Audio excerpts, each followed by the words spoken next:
여러 가지 바쁘고 또 피곤한 가운데 우리 5남성교 6남성교 가장 일터에서 열심히 일하시는 분들 압니까? 또 일하시고 또 집에 가서 가정도 돌보아야 되고 이런 가운데서 또 토요일 아침에 나오셔서 이렇게 헌신 예배해 주시는데 우리 한번 박수로 감사의 표시 같이 보내시기 바랍니다. 네, 감사합니다. 자, 오늘 계속해서 우리 어제 이었던 히브리서 말씀 보겠습니다. 어제 우리 히브리서 6장 14절 제가 한 번 더 봉독해 드리겠습니다. 이르시되 내가 반드시 너에게 복주고 복주며 너를 번성하게 하고 번성하게 하리라 하셨더니 이 말씀에 관해서 두 내용을 알아야 되는데 첫 번째 하나는 어제 얘기를 했고 오늘 또 하나 남았습니다. 자, 첫 번째 어제 했던 말씀을 다시 한 번 더 반복하면은 이 말씀은 하나님께서 아브라함에게 약속으로 주셨던 말씀입니다. 그 말씀을 히브리서를 썼던 사람이 그 말씀을 인용하여서 히브리서를 읽는 사람들에게 이 말씀을 주는데 첫 번째 이 말씀이 오늘 히브리서에서 주어진 이 말씀은 하나님께서 이 말씀을 통하여서 맹세를 하셨다는 겁니다. 이게 중요한 겁니다. 자, 하나님께서 그냥 약속을 하셔도 이 말씀은 하나님의 약속이기 때문에 변함없이 영원토록 이 말씀이 유효한 겁니다. 왜냐하면 하나님이 약속을 하셨으니까. 자, 그런데 이것만 해도 충분합니다. 이것만 해도 200% 충분한 확실성이 있는데 이 히브리서 6장 13절에서 16절까지 3, 4, 5, 6, 4구절에 걸쳐서 이 말씀이 복주고 복주고 번성하고 번성하리라는 이 말씀이 하나님의 맹세라는 겁니다. 사실은 하나님은 맹세할 필요가 없습니다. 자, 우리가 왜 맹세합니까? 이 사람이 의심하고 그리고 우리가 서로 간에 했던 약속이 깨어질 때 우리가 어떻게 하자 이런 차원에서 그러니까 이 약속이 더 확실함을 주기 위해서 맹세를 하는 겁니다. 자, 그런데 우리가 보통 맹세를 할 때 우리 성도들이 가장 크게 맹세할 때 뭐라고 말합니까? 내가 하나님의 이름을 걸고 맹세한다 그럽니다. 가장 신실할 것이고 가장 권위 있는 그분의 이름을 들어서 우리가 맹세할 때 내 자신이 거기에 대해서 이 맹세에 대해서 100% 확실하다는 그런 표시입니다. 그래서 이 맹세는 오늘 이 본문에서 나온 것처럼 자기보다 더 높은 자의 이름을 걸고 맹세를 하는 겁니다. 자, 근데 하나님이 맹세를 해야 됩니다. 하나님보다 더 높은 자가 없으니까 하나님이 자기 자신을 걸고 맹세를 했다는 겁니다. 자, 맹세할 필요가 없이 그냥 말씀만 해도 하나님의 약속으로 200% 충분한데 하나님께서 하나님의 이름을 걸고 맹세를 했다는 겁니다. 그럼 이 말씀은 영원토록 변함이 있을까요, 없을까요? 정말로 없습니다. 여러분 다른 말씀은 몰라도 이 말씀은 하나님이 하나님의 이름을 걸고 맹세를 하신 것입니다. 그러니까 이 말씀은 영원토록 변함없습니다. 무슨 말씀? 하나님이 너희들에게 복주고 복주고 번성하고 번성할 것이다. 자, 이 말이 복주고 복주며 번성하고 번성할 것이다. 자, 이 히브리어 단어는 우리말처럼 부사가 없습니다. 강조하는 부사. 우리는 매우 굉장히 이런 부사가 많습니다. 그런데 히브리어에서는 부사가 없으니까 히브리어에서는 강조하기 위해서는 어떻게 합니까? 똑같은 말을 두 번 반복합니다. 그러면 이거 굉장한 강조가 되는 거예요. 자, 그러면 이 말씀을 한번 보십시오. 지금 하나님께서 복을 주신다고 했는데 이 내용을 보니까 복주고 복주고 번성하고 번성할 것이다. 아니, 이 말 자체가 굉장히 강조가 되어 있고 이것도 하나님의 약속이란 말이에요. 또 게다가 맹세를 하셨다는 겁니다. 자, 이 내용을 보면 삼중적으로 확실성을 줍니다. 하나님의 약속 확실하죠. 그리고 내용을 보니까 강조를 했죠. 가장 결정적인 건 뭡니까? 맹세를 하셨다는 겁니다. 하나님이 맹세, 여러분 성경을 보십시오. 하나님이 맹세할 필요도 없는데 하나님께서 맹세한 말씀이 이거라는 겁니다. 복주고 복주고 번성하고 번성할 것이다.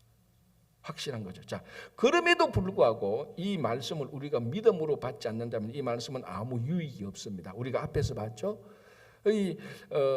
그 이스라엘 백성들이 가나안에 들어가지 못했던 이유가 뭡니까? 완고함이었다. 또 하나는 그 말씀을 하나님의 말씀을 믿음으로 받아들이지 않아서 유익하지 못했다는 것을 우리가 앞에서 살펴봤습니다. 이 삼중적으로 확실한 말씀을 하나님께서 오늘 히브리서를 통해서 사실은 이 말씀은 창세기 때 하나님께서 아브라함에게 주신 것인데 히브리서에서 이 말씀을 인용할 때는 아브라함에게 주신 말씀보다 훨씬 더 확실하게 준 겁니다. 훨씬 더 확실하게.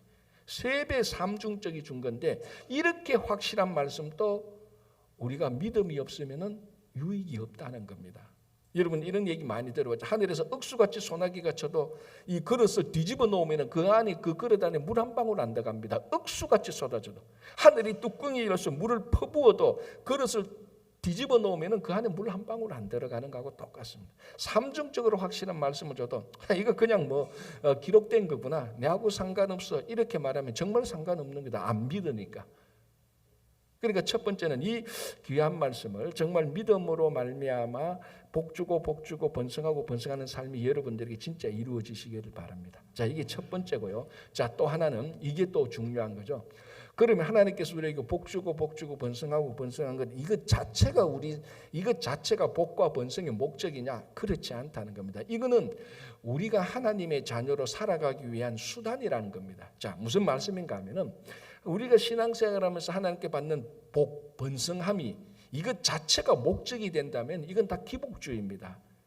그래서 우리가 참 이것을 정확히 분별해야 됩니다. 하나님께서 복주고 번성하고 번성하게 하는 것은 그러면 우리가 이것만을 위해서 살아가느냐? 그러면 다 기복주의로 흘러가는 거죠.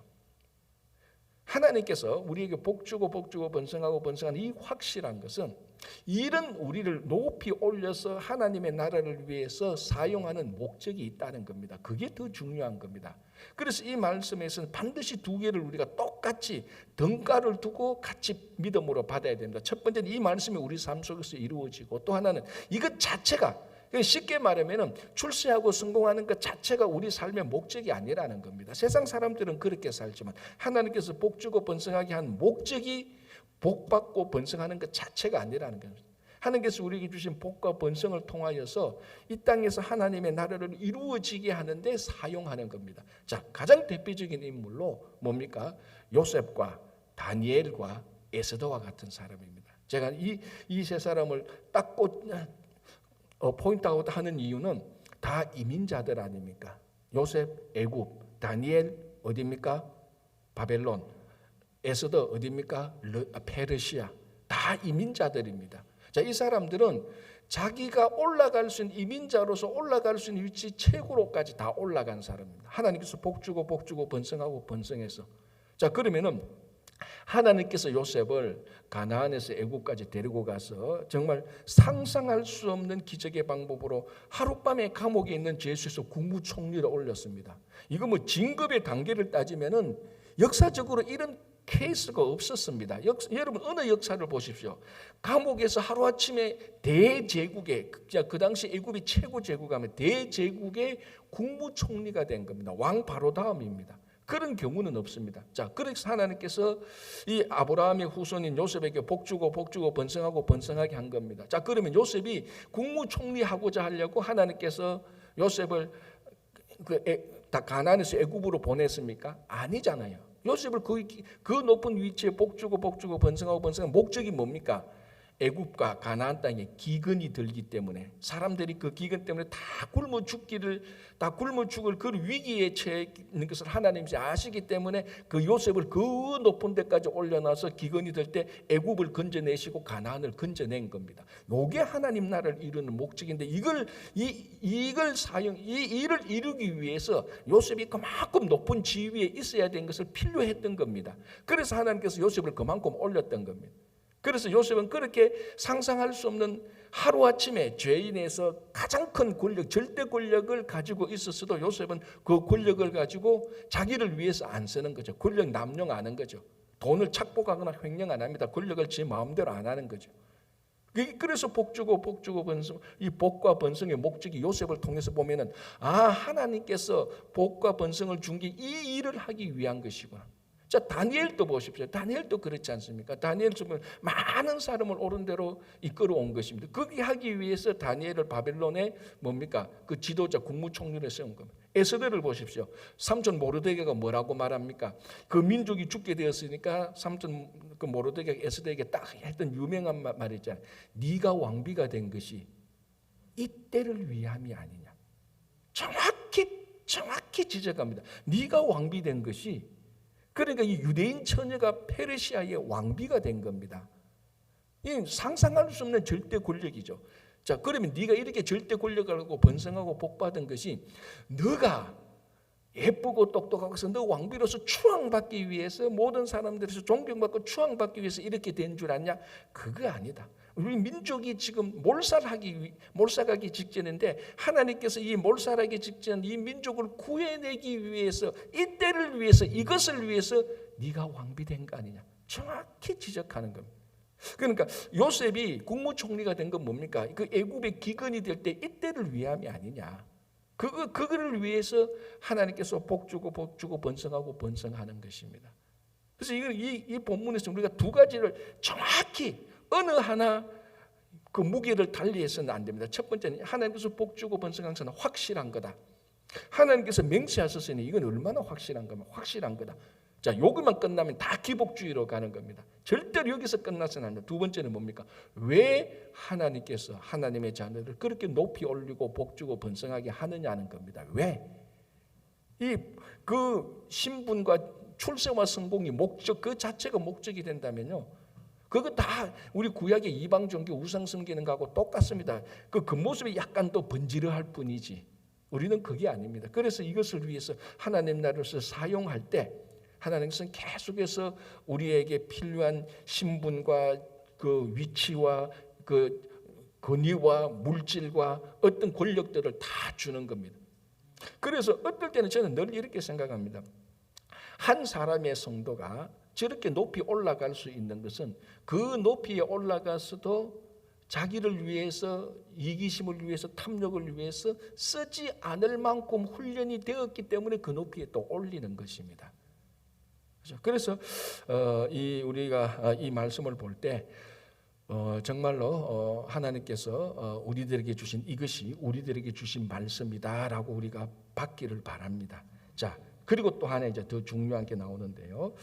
15절 보시기 바랍니다. 그가 이같이 오래 참아 약속을 받았느니라. 자, 아브라함이 이 약속을 받았습니다. 어떻게 받았다고요? 오래 참아, 인내. 자, 믿음과 인내는 어제도 말씀했습니다. 믿음과 인내는 항상 같이 가는 겁니다. 자, 아브라함이 이 말씀을 받았습니다. 이 말씀을 받고 약속의 말씀을 받고 믿었습니다. 믿었기 때문에 인내할 수 있습니다. 어디까지 인내할 수 있었습니까?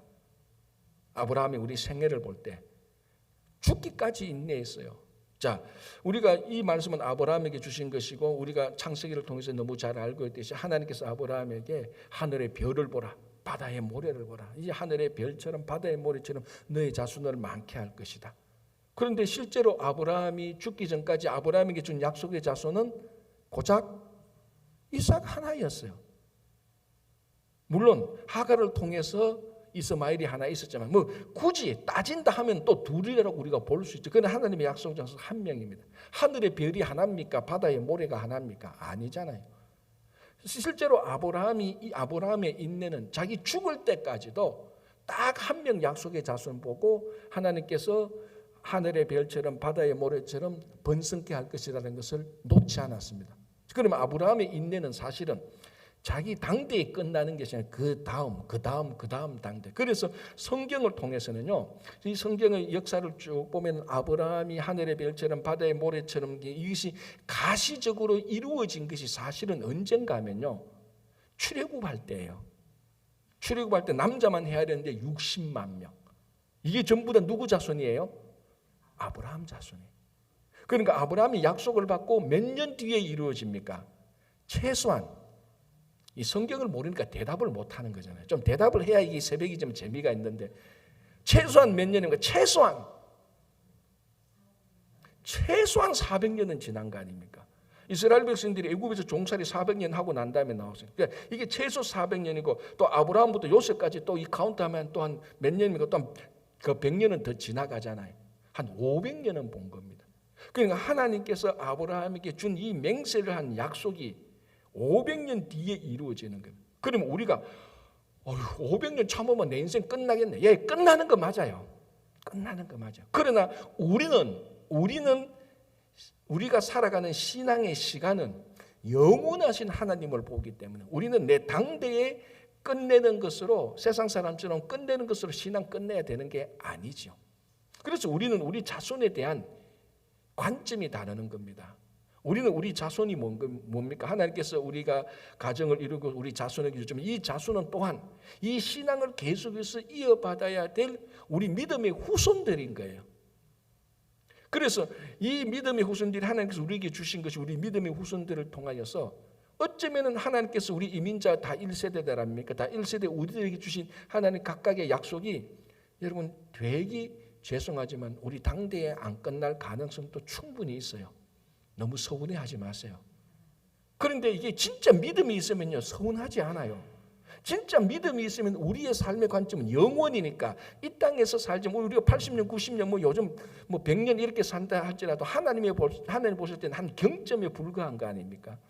그래서 우리가 이 땅에 산다 할지라도 우리가 영원한 하나님에 대한 마음속에 약속이 있다면 그 약속을 받아들인다면 아니 우리 당대에 이 주신 번성의 약속이 안 이루어져도 괜찮은 거예요.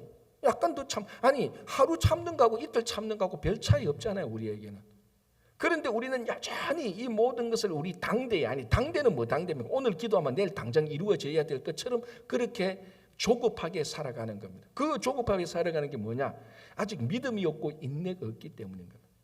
그래서 이 히브리서 6장 13절, 14절, 15절, 16절을 보면요. 이 아브라함의 믿음이 그대로 확실하게 드러나고 이 믿음이 어떻게 이루어졌는가, 하나님의 약속이 어떻게 성취되었는가. 그 최소한 500년 뒤에 우리 인간적인 타이밍으로 보면 500년, 하나님의 타이밍으로 보면 아무 문제가 없는 겁니다. 그래서 오늘 우리가 이 새벽에 이 말씀을 보면서 히브리서 6장, 그래서 저는 사실 히브리서 6장 14절 되게 좋아해요. 그래서 어떤 사람은 야, 저 기복주의 아닌가라고 이렇게 생각하는데 기복주의에만 머물러서는 안 되는 거죠. 여기는 하나님께서 반드시 맹세해서 약속해서 내게 주신 말씀이고, 그러니까 이건 반드시 이루어지는, 내가 믿으면 반드시 이루어지는 겁니다. 그런데 목사님 아직 왜 이랬습니까? 아니 왜 이렇기는 내 자손이 얼마나 그 많이 나올 건데 앞으로 충분히 이루어질 거란. 그리고 이 약속을 가지고 탐욕과 이기심으로 써서는 안 되는 것이고, 그리고 이것을 우리가 처음 받는 1세대가 믿음이 있어야 되는 겁니다. 그리고 인내가 있어야 되는 거죠. 그러니까 한 5년 신앙생활 했는데 뭐 내 생활 별로 나아지지 않냐, 이제 신앙생활 이제 그만하고 다른 데 한번 가볼까. 여러분 그게 오늘 아브라함하고는 근본적으로 다른 거예요. 아브라함은 자기 죽을 때 한 명 딱 바라보고도요, 에이 하나님이 뭐야 이거 내 한 명 이거 이래서 그렇게 안 했다는 거죠. 하나님은 이 이삭을 통해서 자기에게 주신 약속이 이루어질 거라는 그 믿음 가운데서 이 세상의 삶을 마감한 겁니다. 믿음 가운데서 눈으로 가시적으로 이루어진 결과는 없지만 그 약속의 자손 이삭을 통하여서 이삭을 통해서 이루어질 그 믿음을 가지고 이 땅에서 삶을 마친 겁니다. 그럼 뭡니까? 삶은 끝났지만 믿음은 끝났습니까? 안 끝났습니까? 안 끝난 거죠. 믿음은 이삭에게 넘어간 겁니다. 그게 중요한 거 아닙니까? 그래서 히브리서 6장 13절에서 16절, 17절까지 그렇게 말하고 있습니다. 자, 다시 한번 볼게요. 15절. 이와 그가 이같이 오래 참아 약속을 받았느니라. 사람들은 자기보다 더 큰 자를 가리켜 맹세하나니 맹세는 그들이 다투는 모든 일의 최후 확정이니라. 하나님은 약속을 기업으로 받는 자들에게 그 뜻이 변하지 아니함을 충분히 나타나시려고 그 일을 맹세로 보정하신다니. 맹세로 보정할 필요가 없음에도 불구하고 맹세를 해주셨습니다. 그렇죠? 이는 하나님이 거짓말을 하실 수 없는 이 두 가지 변하지 못할 사실로 말미암아, 두 가지 변하지 못할 사실 뭡니까? 약속과 맹세입니다. 약속과 맹세로 사실을 말하면 앞에 있는 소망을 얻으려고 피난처를 찾은 우리에게 큰 안위를 받게 하십니다. 자, 이게 히브리서의 전체 배경은 확실한 전체 배경은 신앙생활 때문에 환난과 그 핍박 가운데 있는 성도들 아닙니까? 환난과 핍박 가운데 있는 성도들인데 필요한 게 뭡니까? 소망이잖아요. 거짓된 소망이 아니고 진짜 소망. 진짜 소망. 그래서 이 소망을 환난과 핍박 가운데 있는 이 사람들에게 하나님께 주신 확실한 약속을 보여줌으로 말미암아 소망을 갖게 하는 겁니다. 소망이 있으면은 이 고난 가운데서도 괜찮죠. 그러니까 별 문제가 없는 가운데서도 희망이 없으면 삶에 낙이 없죠. 그러나 어려움 가운데서도 확실한 소망이 있으면요, 그 어려움은 어려움이 아니에요. 충분히 견뎌갈 수 있는 삶의 한 과정에 불과한 겁니다. 자, 19절. 우리가 이 소망을 가지고 있는 것은, 자, 이 소망 뭡니까? 하나님께서 우리에게 주신 이 약속이 이루어진다는 그 소망, 그 소망을 가지고 있는 것은 영혼의 닷 같아서. 자, 닷이 뭡니까? 배를 안내해서 가는 것 아닙니까? 이 소망이 우리 영혼의 닷이다. 이 소망이 내 영혼을 안내하는 거다. 내 영혼을 가이드한다. 내 영혼을 인도한다는 것. 자, 이 소망, 하나님께서 주신 이 약속, 그리고 이 약속의 핵심은 뭡니까? 또 예수 그리스도 아닙니까? 그죠? 자, 그래서 19절 보고 우리가 이 소망을 가지고 있는 것은 영혼의 닷 같아서. 자, 그러면 한 가지 질문. 여러분 영혼의 닷은 무엇입니까? 여러분 영혼의 닷은 무엇입니까? 예수 그리스도가 돼야 돼. 진실로 예수 그리스도가 여러분 영혼의 닫혀야 되는 겁니다. 여러분 한번 매일매일 이 질문을 하시면, 내가 오늘 하루 살았는데 내 오늘 하루에 내 영혼의 닫은 무엇인가? 그 예수 그리스도가 돼야 되고, 예수 그리스도 좀 더 구체적으로 보면 주님께서 우리에게 주신 소망, 우리가 이민자로 살게 된 이 소망, 이것이 내 영혼의 닻이다라는 것을, 이것만 고백되면요, 하루 살아가는데 좀 어렵고 뭐 누가 옆에서 날 좀 괴롭히고 좀 모함하고 내가 오해받아도요 아무 문제 없습니다. 이 영혼의 닻이요, 그 목적에 안에서 쭉 가는데 바람 약간 불 수 있죠, 파도 약간 칠 수 있죠. 그렇다고 해서 이 배가 하게하는데 아무 문제 없습니다. 우리가 신앙생활하면서 이 영혼의 닷 예수 그리스도 하나님께 주신 소망을 가지고 살아가는데, 뭐 옆에서 좀 이런 소리 저런 소리 좀 하고 뭐 오해 좀 하고 내 좀 인정 못 받고, 그게 무슨 문제입니까? 아무 문제 없습니다. 파도 약간 치고 바람 약간 분다고 해서 마치 배가 뒤집힐 것처럼 그렇게 살 필요가 없다는 거죠. 20절, 그리로 가서 앞서가신 예수께서 멜기세덱의 반차를 따라 영원히 대제사장이 되어 우리를 위하여 들어가셨느라. 자, 이제 또 멜기세덱을 썩 끄집어냅니다. 이제 이 히브리스의 가장 큰 그 특징 가운데 하나가 뭡니까? 멜기세덱이라는 인물이 나타난다는 겁니다. 이 인물은 아주 미스테리한, 그래서 오늘 여기 7장 4절도 보면은 3절 보면 아버지도 없고 어머니도 없고 족보도 없는, 뭐야 이거 고스톱 마치 유령 같기도 한 이런 아주 신비스러운 인물. 그런데 이 신비스러운 인물에 우리가 5장에서 설명을 못하겠다 그랬습니다. 왜? 너희들 듣는 것이 둔해가지고. 그래 놔놓고 7장 와서 다시 또 썩 꺼내는 겁니다, 얘기를. 이제 그래서 이 멜기세덱 얘기를 왜 꺼내는가? 이 멜기세덱은 구약에 나타난 예수 그리스도의 표상입니다. 아주 신비한 인물로 멜기세덱은 예수 그리스도의 표상. 그리고 멜기세덱을 가만히 보면은 이 멜기세덱의 사역과 멜기세덱의 그 모든 것들이 예수 그리스도에게서 완성되는 겁니다. 그래서 사실은 7장 1절에 멜기세덱을 말하고 있지만 실제로 누구를 말하고 싶은 겁니까? 우리 믿음의 소망인 예수 그리스도를 말하는 겁니다. 자, 이 멜기세덱이 어떤 인물이었죠? 처음에 창세기 14장 15장에 나타난, 창세기 14장에 나타나서 아브라함이 전쟁하고 오잖아요. 왜? 그 조카 롯이 그 가나안 족속한테 붙잡혀 갔는 거, 아브라함이 그 자기 하인 데리고 가서 그 조카 롯을 구하고 그 가나안 이방 민족을 다 물리치고 돌아올 때 만난 인물이 멜기세덱 아닙니까? 그래서 그 멜기세덱이 아브라함에게 뭡니까? 축복을 한 거죠. 축복을 하니까 아브라함이 그 축복을 받고 멜기세덱에 11조를 하는 겁니다. 자, 그래서 11조는요, 율법에서 주어지기 전 훨씬 더, 율법에서, 그 모세에게 율법을 주는 한 500년 전에 11조가 먼저 있었던 겁니다. 사람들이 11조를 자꾸 착각하고 오해하는데요. 이 11조는 오늘 또 이게 7장 2절, 3절, 4절 보면은 이걸 말하고 있습니다. 아브라함이 멜기세덱에 10분의 1을 드렸지 않느냐, 그 얘기를 쭉 하고 있습니다. 그러나 이 11조는 헌금의 제도로서 11조를 말하고 있지 않나요?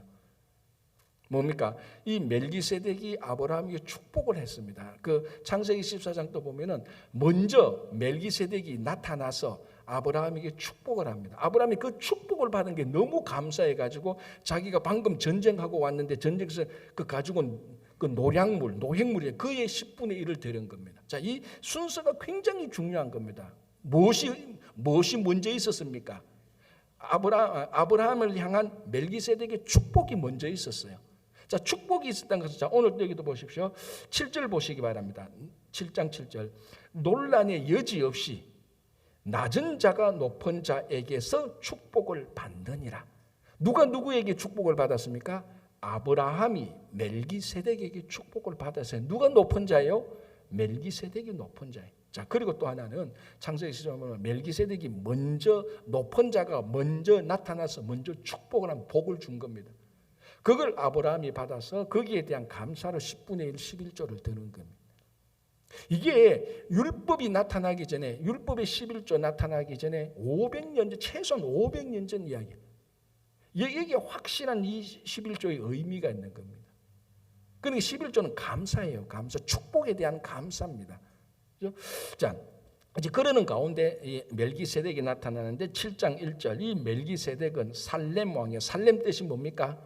살렘이 샬롬, 예루살렘 할 때 살렘, 그거 이 살렘의 원뜻은 샬롬, 평화입니다. 그래서 이 살렘은, 멜기세덱은 평화의 왕이다. 그리고 두 번째, 지극히 높으신 하나님의 제사장이라. 자, 이게 이제 이 멜기세덱이 하나님의 제사장 또는 대제사장이라는 것이 히브리서의 가장 큰 주제 가운데 하나였습니다. 자, 예수님께서 우리의 영원한 대제사장이지 않습니까? 자, 우리가 지난주 이제 계속해서 말씀했던 걸 다시 정리하면 이 제사장은, 정확히 말하면 대제사장은 아론의 후손만 대제사장이 됩니다. 레위 지파에서 나올 수밖에 없죠. 자, 오늘 그래서 7장 1절에서 이게 14절, 13절까지 보면요, 이 예수님의 제사장 직분이 레위 쪽이 아니고 멜기세덱 쪽이라는 것을 또 한 번 더 언급하고 있습니다. 자, 그러면은 레위 쪽의 제사장이 위대한지 멜기세덱의 제사장이 위대한지 그에 대해서 설명을 하고 있습니다. 그래서 여기 7장 6절, 7절, 8절, 9절 보면요, 지금 이제 멜기세덱의 반차를 따른 제사장하고 레위의 제사장이 두 흐름이 나타나게 된 것입니다. 사실 구약에 보면 멜기세덱의 반차를 따른 사람은 아무도 없어요. 아무도. 지금 신약에서 예수님이 유일합니다. 그 전부 다 아론의 후손들이죠. 아론의 후손만 대제사장이에요. 자, 그러면 아론의, 이제 우리가 좀 재미있게 말하면 아론 후손의 대제사장하고 멜기세덱 대제사장하고 두 사람이 생긴 누가 더 위대할까? 지금 거기에 대해서 얘기하는 겁니다. 자, 아브라함이 멜기세덱에게 축복을 받았습니다. 낮은 자가 높은 자에게 축복을 받죠. 그러니까 아브라함이 멜기세덱보다 높습니까? 낮습니까? 낮죠. 당연히 축복을 받았으니까. 그런데 오늘 여기 이제 6, 7, 8, 9 보면 아브라함이 멜기세덱에게 축복을 받을 때 레위는 아브라함의 허리에 있었다는 겁니다. 이 아브라함의 허리에 있었다는 건 뭡니까? 까마득한 아브라함의 후손들. 사실 레위는 누구의 후손이에요? 자, 자, 이 레위의 아버지가 누굽니까? 처음 레위의 아버지 야곱의 아버지가 누굽니까? 이삭의 아버지가 누굽니까? 아브라함. 그러니까 아브라함과 레위만 봐도 벌써 3대가 차이 나. 3대, 4대가 차이 나네.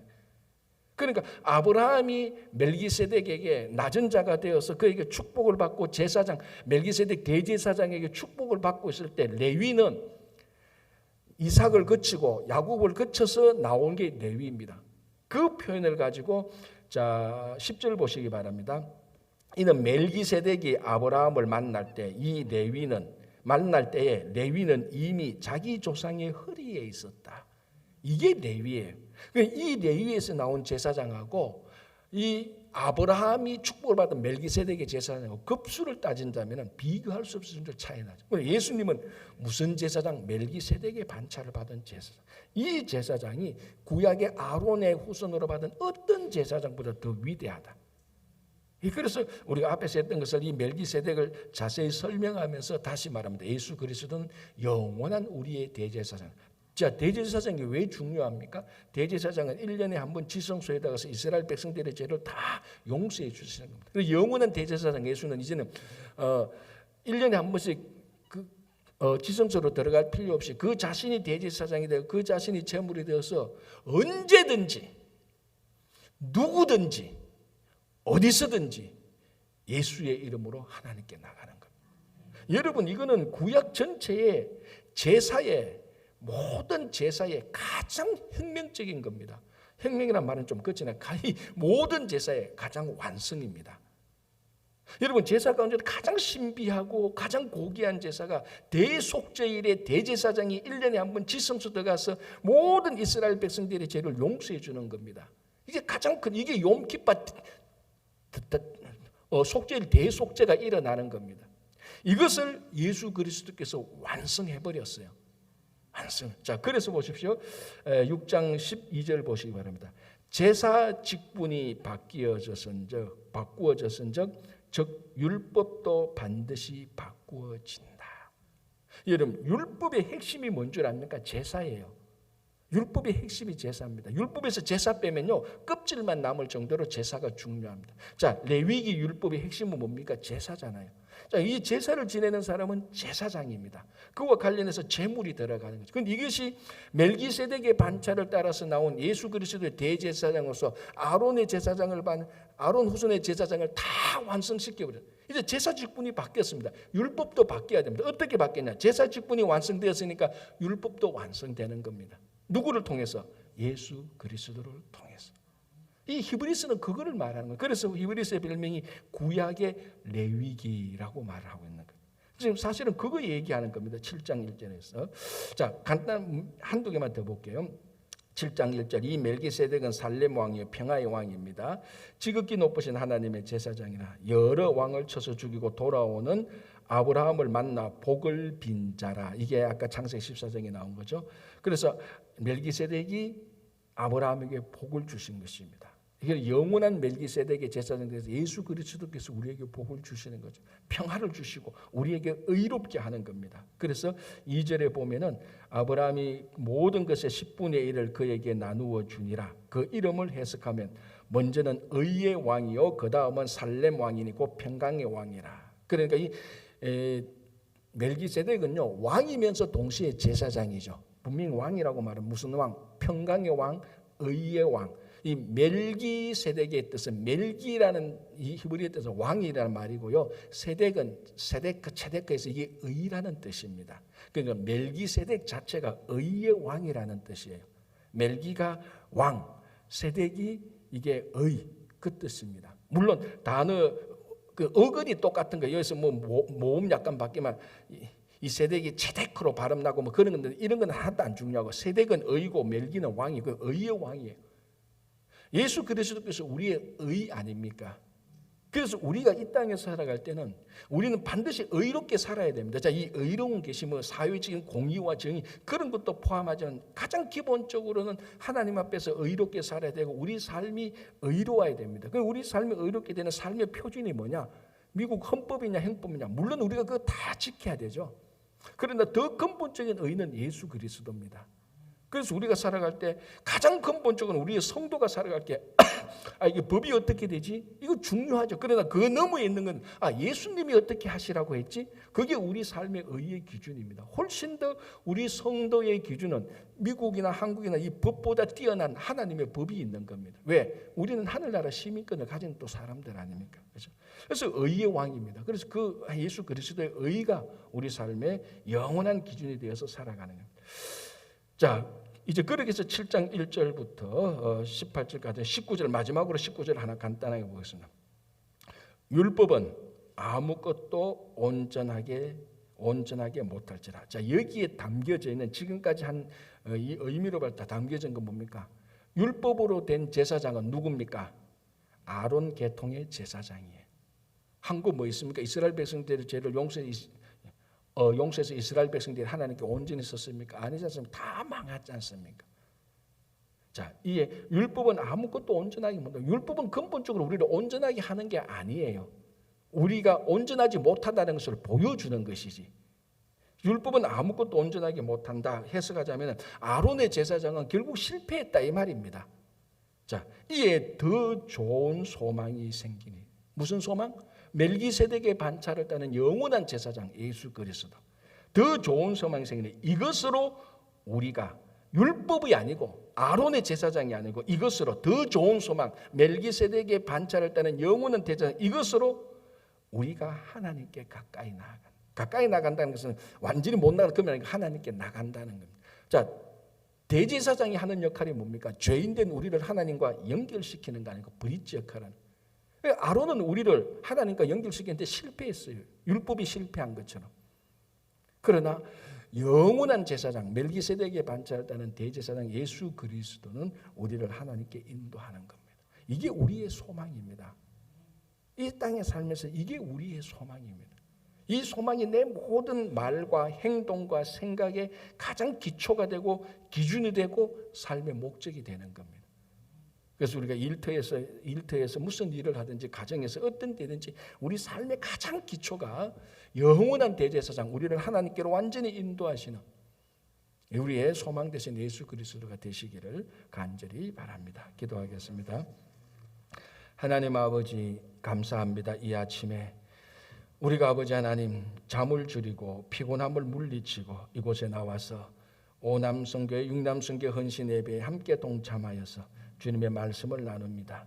아버지 율법으로서는 아무것도 이룰 수 없지만 아론의 제사장은 실패했지만 멜기세덱의 영원한 반차를 따라서 온 우리의 영원한 대제사장 예수 그리스도께서는 우리를 하나님으로 인도하여 주시고 또 아버지 하나님 그 예수 그리스도의 소망을 따라서 하나님께서 아브라함에게 주신 복주고 번성하고 번성하는 그 복이 우리와 우리 자손들에게 이루어져서 하나님 나라의 귀한 사역자가 될 수 있도록 도와주시옵소서.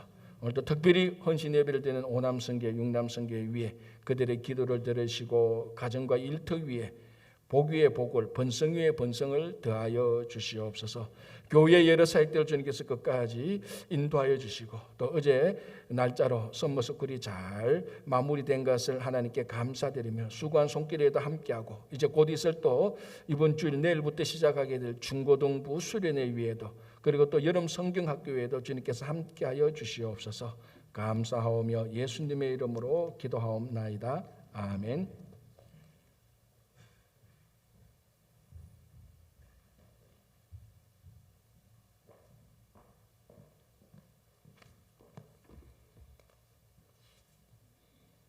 광고하겠습니다. 오늘 아침에 은혜로운 말씀을 전해주신 목사님께 진심으로 감사드립니다.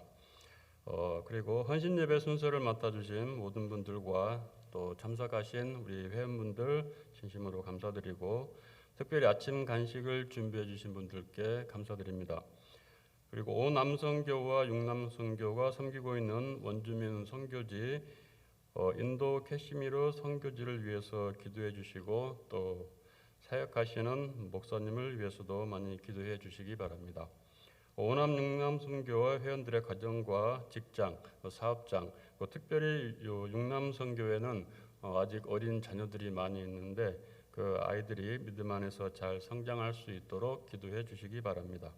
그리고 예배 후에 만나울에 맛있는 다과가 준비되어 있습니다. 빠짐없이 참석하셔서 또 즐거운 교제 시간 나누시기 바랍니다. 끝으로 목사님 나오셔서 축도하고 육남선교회 헌신 예배를 마치도록 하겠습니다. 기도하겠습니다. 이제는 우리의 영원한 대제사장 되셔서 우리의 죄를 용서해 주시고 하나님께 가까이 인도하신 예수 그리스도의 은혜와